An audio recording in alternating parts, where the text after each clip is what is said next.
Israel and the Palestinian group, Hamas, are currently in an intensifying conflict.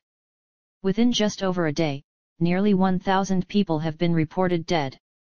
On October 7, 2023, Hamas took an unexpected step by attacking Israel. They destroyed sections of Israel's robust separation barrier and sent militants into Israeli regions near the Gaza border. But what is Hamas, the group at the center of it all? Here is what to know. Israel and Palestinian militants traces its roots back to historical territorial and religious disputes.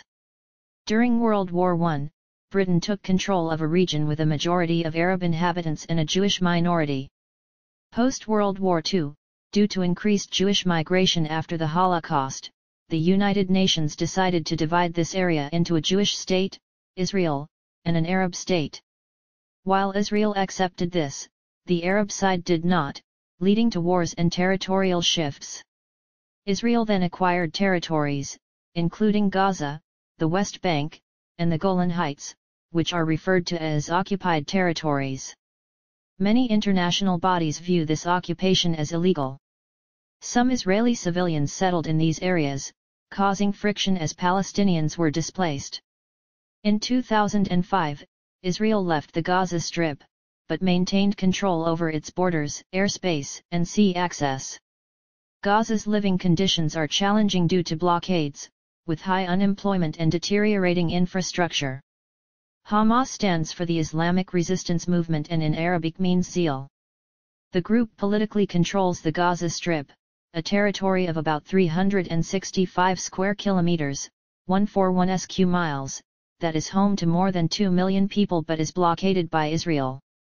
Hamas has been in power in the Gaza Strip since 2007 after a brief war against Fatah forces loyal to President Mahmoud Abbas, the head of the Palestinian Authority and Palestine Liberation Organization, PLO. The Hamas movement was founded in Gaza in 1987 by an imam, Sheikh Ahmed Yassin, and his aide Abdul Aziz al-Rantisai shortly after the start of the First Intifada, an uprising against Israel's occupation of the Palestinian territories.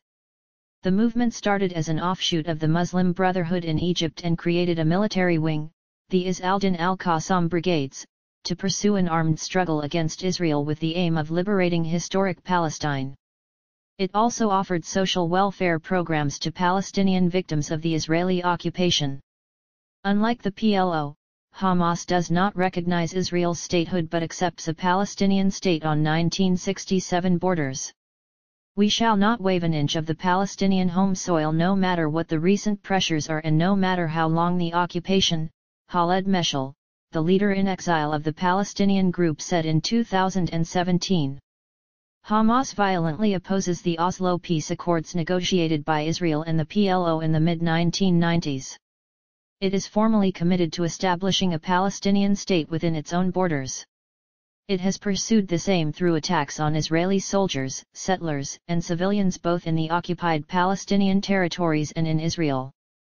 The group as whole or in some instances its military wing is designated as a terrorist organization by Israel, the United States, European Union, Canada, Egypt, and Japan.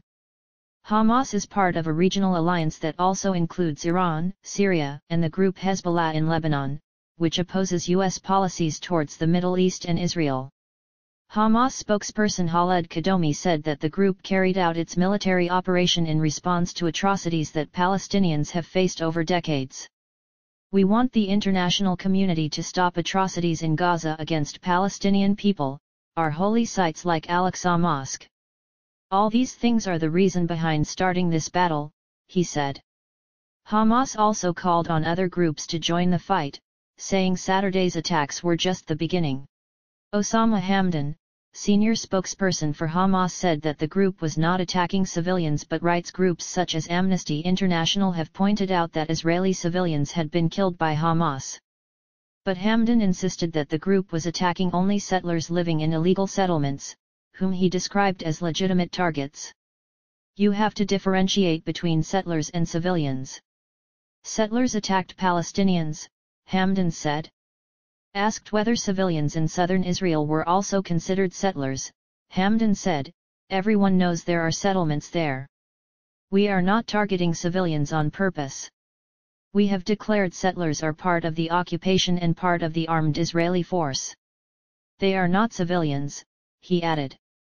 Hamas said its fighters took several Israelis captive in the enclave, releasing videos of fighters dragging bloodied soldiers. It said senior Israeli military officers were among the captives. The current situation between Israel and Hamas remains volatile, with historical complexities and regional alliances adding layers to the ongoing confrontations. As events unfold, global attention remains fixed on the region, hoping for a resolution.